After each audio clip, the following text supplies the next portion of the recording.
Hola, ¿cómo están? Hoy les voy a hablar de la inteligencia emocional. Para eso voy a tomar varias ideas de un libro que me gusta mucho que se llama Inteligencia Emocional de Daniel Goleman. Si recuerdan el video anterior donde hablaba de las emociones, les contaba que para cada emoción hay un proceso que se da en el cerebro en el cual se asocia una emoción con una reacción en el cuerpo. Vamos a seguir hablando un poquito de emociones. Las emociones nos permiten aprender de nuestros recuerdos. Si un nene toca una pava de agua caliente, va a experimentar lo que es quemarse y cuánto duele. La emoción asociada a quemarse va a hacer que aprenda de esa experiencia y en el futuro va a evitar tocar una pava. Hoy sabemos que en nuestro cerebro operan dos mentes, una mente racional y una mente emocional.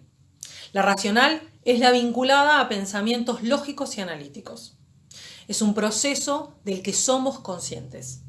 La mente emocional está encargada de nuestras emociones e impulso, que son muchas veces inconscientes. Cuando ambos cerebros trabajan juntos, nos mantienen en armonía, dando como resultado comportamientos más asertivos. Pero en ocasiones se produce algo que se llama secuestro neuronal, donde nuestro cerebro límbico o emocional, que es el más primitivo en el ser humano, controla el cerebro racional, que es el último que desarrollamos los seres humanos en nuestra evolución. Por eso, a veces impulsados por nuestras emociones, tenemos comportamientos irracionales, como por ejemplo golpear, gritar o insultar en un momento de ira. En estos casos, la emocionalidad tomó el control de la racionalidad, de nuestra capacidad de análisis. ¿Qué es la alfabetización emocional? Es enseñar y acompañar a los más chicos en el proceso de aprendizaje de las emociones, ayudarlos a desarrollar la inteligencia emocional. Es la infancia el momento para generar hábitos emocionales positivos y saludables para que logren tener inteligencia emocional. Hoy, a partir de conocer más sobre esto, sabemos que sin una educación emocional integrada, la persona no logra el éxito en su vida. La persona no tendrá lo necesario para desarrollar todo su potencial. Porque el coeficiente intelectual no es, como se creía, el único factor clave que determina nuestro éxito en la vida. Antes se creía que solo los más inteligentes o con coeficiente intelectual más alto, racionalmente hablando, eran los que tendrían más éxito.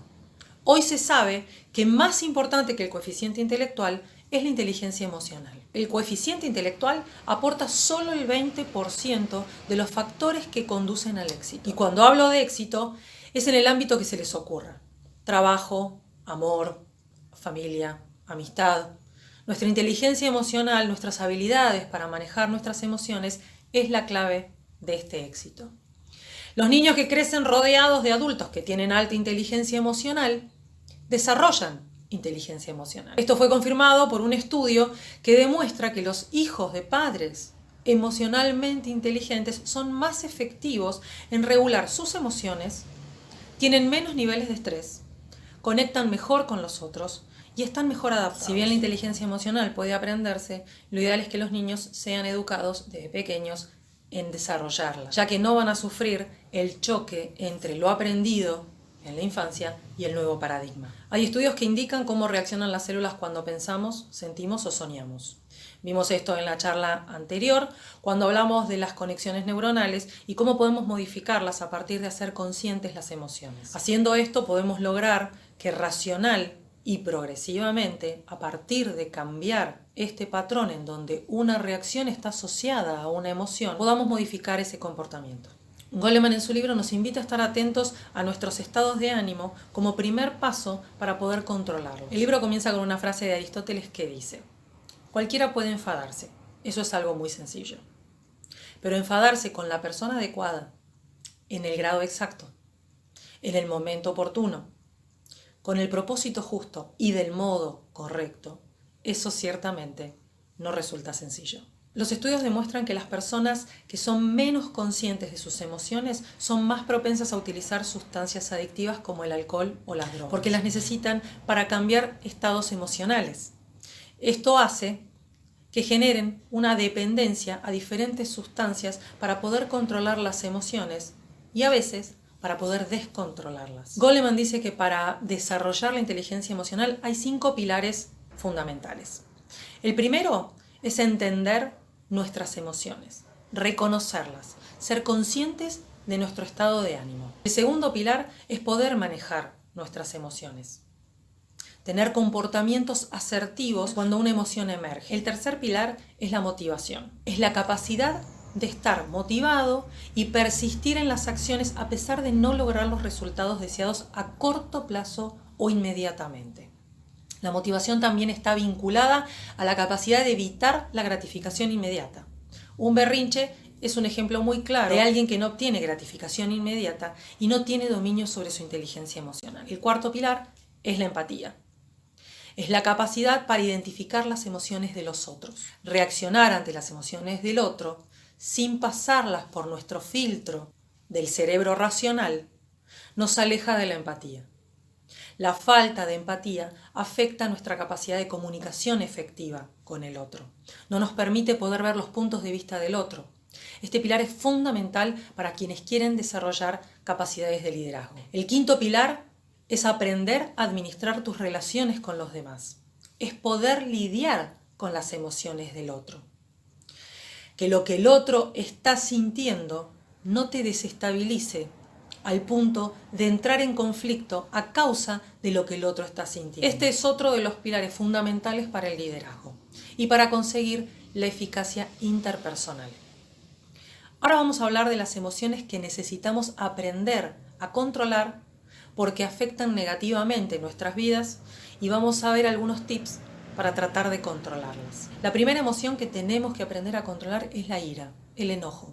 Si no la controlamos, la ira va en aumento. Lo mejor que podemos hacer es no alimentarla. Cuando sentimos enojo, tenemos que corrernos de la situación o persona que nos provoca esa emoción. Y corrernos no significa solo físicamente, sino mentalmente. Lo que no debemos hacer es pensar en la situación que nos hizo enojar.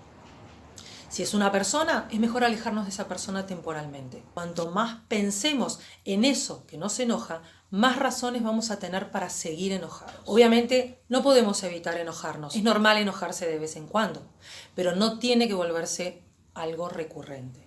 La segunda emoción que tenemos que aprender a controlar es la ansiedad. Somos expertos en visualizar los peores escenarios posibles de una situación.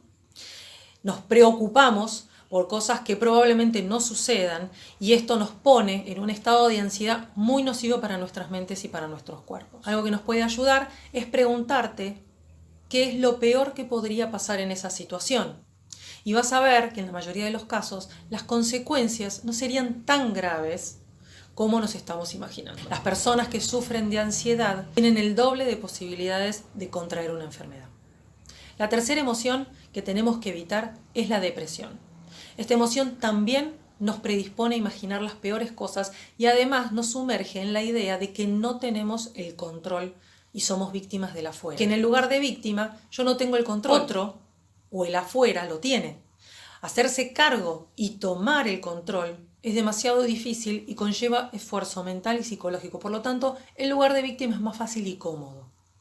En estos casos, algo que se puede hacer es intentar distraernos, hablando con otras personas que nos ayuden a reflexionar y no nos vean como víctimas, sino que potencien nuestra independencia emocional y nuestra independencia y posibilidad de acción. En contraposición a las emociones que debemos evitar, están las emociones positivas que debemos alimentar. Esas son el optimismo y la esperanza. Ambas nos ayudan a tener grandes expectativas sobre nuestros resultados y ambas juegan un papel muy importante en nuestra salud física, mental y emocional. Les cuento brevemente un estudio que se hizo con 122 hombres que habían sufrido un infarto. De los 122 se eligieron a los 25 más optimistas y por otro lado a los 25 más pesimistas. Al cabo de 8 años, el estudio reveló que 21 de los 25 más pesimistas habían fallecido, mientras que solo 6 de los 25 optimistas habían fallecido. Entonces, ¿cómo logramos impulsar nuestra inteligencia emocional y explotarla al máximo? Goleman nos da algunos tips. Cuando estés en una situación emocional, pregúntate qué emociones estás sintiendo. ¿Estoy molesto?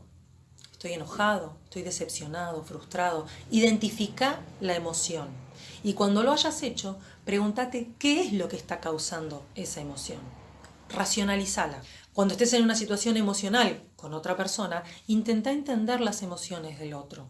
Eso nos permite evitar reacciones desmedidas. Nos va a permitir poder atravesar con la lógica del pensamiento lo que sentimos ante las emociones del otro. Otra cosa que nos recomienda hacer es el diálogo interno. Las conversaciones con nosotros mismos. Esto nos sirve para identificar y nombrar las emociones que estamos experimentando. Aquellas personas que hablan con sí mismas y se escuchan, entienden cómo se sienten y pueden buscar posibles soluciones a las formas como piensan y sienten. Al identificar la emoción y la causa, puede analizarlas conscientemente y eso la ayuda a sentirse menos molesto, menos enojado o menos triste. Podemos ejercitar la empatía espejándonos en el lenguaje corporal del otro. Esto evoca emociones en mí y puedo entender cómo se está sintiendo el otro. Automotivarme es otro ejercicio. La manera en la que nos explicamos a nosotros mismos nuestros éxitos y fracasos y cómo los asumimos nos ayuda a motivarnos. Si podemos convencernos a nosotros mismos de que los fracasos que tenemos están ligados a nuestras propias acciones y emociones, podemos generar cambios. Otra recomendación, si es que estás muy enojado por una situación, es que te tomes el tiempo de distanciarte y pensar. Las emociones fuertes tienden a distorsionar la percepción y podemos arrepentirnos de algo que hagamos o digamos. Lo que sea que te permita reducir la emocionalidad para darte más claridad, darle más lugar al pensamiento racional. Tenemos que ser capaces de poner nuestro sistema de decisiones por encima de nuestro sistema de emociones. Otra cosa que podés hacer es prestar atención a tu pulso. Cuando se acelera es un indicio de que el pensamiento emocional está por encima del racional. Es una señal de advertencia de que probablemente no vayamos a pensar de manera racional. Si estamos pendientes de nuestro cuerpo y cómo nuestro cuerpo reacciona a nuestras emociones, podemos calmarlo. Quiero cerrar con algunos conceptos relacionados al liderazgo. Si tenemos que hacer una devolución a alguien, necesitamos darle feedback, ya sea laboralmente hablando o hacer una crítica constructiva a la pareja o a un hijo, tenemos que tratar de ser específicos en lo que estamos planteando. Es muy importante que además de dar una devolución, de dar feedback, ofrezcamos una solución, al menos un consejo, una sugerencia que el otro pueda utilizar para corregir eso que le estamos marcando.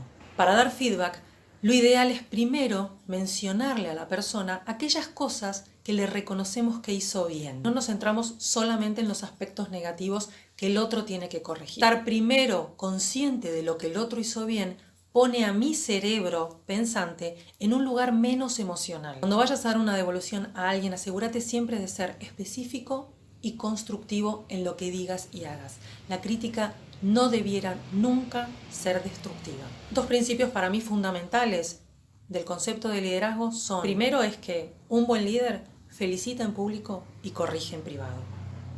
El segundo principio tiene que ver con la gestión de los malos entendidos. Para que un malentendido tenga lugar, el 90% es responsabilidad de cómo elijo decirte lo que te estoy diciendo.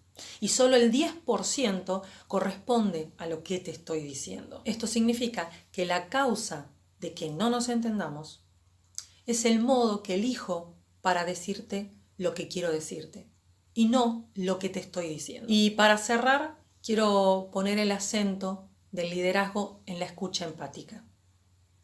Este tipo de escucha en donde logro entender desde dónde el otro dice lo que dice, siente lo que siente, por qué lo dice y por qué lo siente. Esta capacidad de escuchar al otro sin estar pensando en lo que le voy a contestar, sino estando compenetrado en lo que le está pasando. Eso es la clave de la comunicación efectiva. Gracias por quedarse hasta el final. Espero que les haya servido. Un beso.